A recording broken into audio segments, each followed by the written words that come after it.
तो दोस्तों कि आपके मोबाइल फोन में भी ये प्रॉब्लम आ रही है, charging connected device via USB कुछ ऐसा एरर देखने को मिल रहा है। तो ऐसे में आपका मोबाइल फोन चार्ज नहीं हो रहा है। तो दोस्तों मैं आपको बताऊंगा, चाहे आपके पास कोई सा मोबाइल फोन क्यों ना हो, Samsung, Realme, Oppo, Vivo, Tecno, Infinix या मोटोरोला का फोन क्यों ना हो, तो आज की इस वीडियो में आपको 3 ऐसी सेटिंग बताने वाला हूं, जिन 3 सेटिंग्स को एनेबल करने के बाद मैं गारंटी के साथ कहता हूं आपकी ये प्रॉब्लम 101% लाइव प्रूफ के साथ आज की इस वीडियो में आपको इस प्रॉब्लम को सॉल्व करके बताने वाला हूं। तो दोस्तों इस प्रॉब्लम को सॉल्व करने के लिए सबसे पहले आपको अपने मोबाइल फोन की होम स्क्रीन पर आना होगा। तो जैसे ही आप अपने मोबाइल फोन की होम स्क्रीन पाएंगे तो टोटल आपको 3 सेटिंग एनेबल करनी होगी। तो सबसे पहली सेटिंग करनी है, आपको अपने मोबाइल फोन की होम स्क्रीन पर आने के बाद सेटिंग्स को ओपन कर देना है। तो जैसे ही आप अपने मोबाइल फोन में सेटिंग्स को ओपन करेंगे तो आपके सामने ऐसा इंटरफेस निकल के आ जाएगा।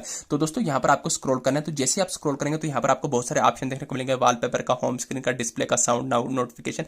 तो यहाँ पर आपको एक ऑप्शन देखने को मिलेगा एप्स का। तो हो सकता है यहाँ पर आपको, मुझे यहाँ पर एप्स का दिख रहा है, तो हो सकता है आपको नीचे चल के यहाँ पर कहीं पर ऑप्शन देखने को मिल रहा होगा मैनेजमेंट ऐप, ऐप इन्फो या ऐप लिस्ट का आइकन देखने को मिलेगा। तो कहने का मतलब है आपको अपने मोबाइल फोन की सेटिंग्स में सारी की सारी एप्स को निकाल के लाना है। तो जैसे ही आप भी अपने मोबाइल फोन की सेटिंग्स में सारी की सारी एप्स को करेंगे तो आपके मोबाइल फोन में भी इंस्टॉल्ड एप्लीकेशन कुछ इस तरीके से देखने को मिल जाएंगे। तो यहाँ पर आपको साइड पर स्क्रॉल टॉप करना पर देख रहे हो 3 डॉट्स, तो आपको 3 डॉट्स के आइकन पर क्लिक करना है। तो जैसे ही क्लिक करेंगे तो यहाँ पर हो सकता है आपको शो ऑल एप्स या शो सिस्टम का आइकन दिख रहा हो, तो आपको इस पर क्लिक करना है। तो जैसे ही आप क्लिक करेंगे तो आपके मोबाइल फोन के सारे इंस्टॉल्ड सॉफ्टवेयर और सारी की सारी एप्लीकेशन आपको यहाँ पर देखने को मिल जाएंगे। तो यहाँ पर आपको क्या करना है, आपको स्क्रॉल करना है, तो आपको नीचे बॉटम में आ जाना है, यानी कि सबसे नीचे आ जाना है। तो जैसे ही आप बॉटम में आएंगे तो बॉटम में आने के बाद आपको यहाँ पर दिख रहा होगा, यहाँ देखिए आप इसके नीचे कोई भी एप्स आपको नहीं देखने को मिल रही होगी। तो यहाँ पर आपको स्क्रॉल से वापस से ऊपर की तरफ स्क्रॉल करना है। तो जैसे आप वापस से ऊपर की तरफ स्क्रॉल करेंगे तो यहाँ पर आपको सिस्टम यूआई का ऑप्शन ढूंढ के निकालना है।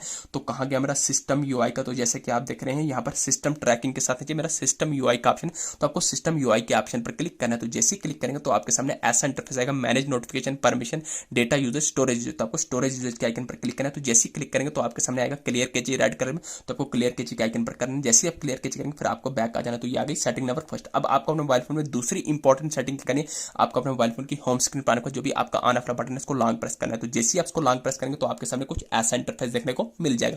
तो दोस्तों मैं आपको बताऊंगा, मेरे पास एक वन प्लस का फोन है, तो यहाँ पर मुझे पावर ऑफ के साथ ऊपर दिख रहा है रिस्टार्ट का आइकन, तो हो सकता है आपको रिबोट का आइकन दिख रहा हो। तो यहाँ पर आपको दूसरी सेटिंग यही करनी है, आपको अपने मोबाइल फोन को एटलीस्ट एक बार रिस्टार्ट या रिबोट मार देना है। तो दोस्तों मैं आपको बताऊंगा रिस्टार्ट या रिबोट मारने से आपके मोबाइल फोन में कोई भी डेटा डिलीट नहीं होगा। डेटा आपके मोबाइल फोन में तब डिलीट होता है जब आप अपने मोबाइल फोन को फॉर्मेट लगाते हैं, अदरवाइज रिस्टार्ट या रिबोट मारने से सिर्फ आपकी सेटिंग रिसेट होती है, बाकी आपके मोबाइल फोन में कोई भी डेटा डिलीट नहीं होगा। तो जैसे आप रिस्टार्ट या रिबोट करेंगे तो रिस्टार्ट या रिबोट करने के बाद 99% लोगों की प्रॉब्लम जो सॉल्व हो जाती है। तो मान के चले कि आपकी प्रॉब्लम अभी भी सॉल्व नहीं हो रही है, तो अब आपको क्या सेटिंग करनी है। तो दोस्तों अब आपको एक कॉटन का कपड़ा लेना है। तो जैसे आप एक कॉटन का कपड़ा लेंगे तो कॉटन का कपड़ा लेने के बाद आपको अपने मोबाइल फोन का जो भी यहाँ से आप चार्जिंग लगाते हैं तो आपको इस चार्जिंग जैक को अच्छे से साफ कर देना है। जैसे कि आपको यहाँ पर इसको कर लेना है, कुछ इस टाइप से ले लेना है। इस टाइप से लेने के बाद आपको यहाँ पर अपने जैक को अच्छे से साफ कर देना है। तो दोस्तों क्या होता है, कभी कभी हमारे चार्जर के जैक में जो डस्ट पड़ जाती है, मॉइस्चर पड़ जाता है पानी का कुछ, तो जिसके कारण आपको ये एरर देखने को मिलता है। तो दोस्तों आपको अच्छे से साफ कर देना। तो जैसे आप अच्छे से साफ करेंगे तो उसके बाद आपको प्रॉब्लम देखने को नहीं मिलेगा। तो मान के चले कि आपकी प्रॉब्लम अभी भी नहीं जा रही है, अभी भी आपको वैसी की वैसी प्रॉब्लम आ रही है, तो दोस्तों फिर आपके जैक में ही प्रॉब्लम होगी।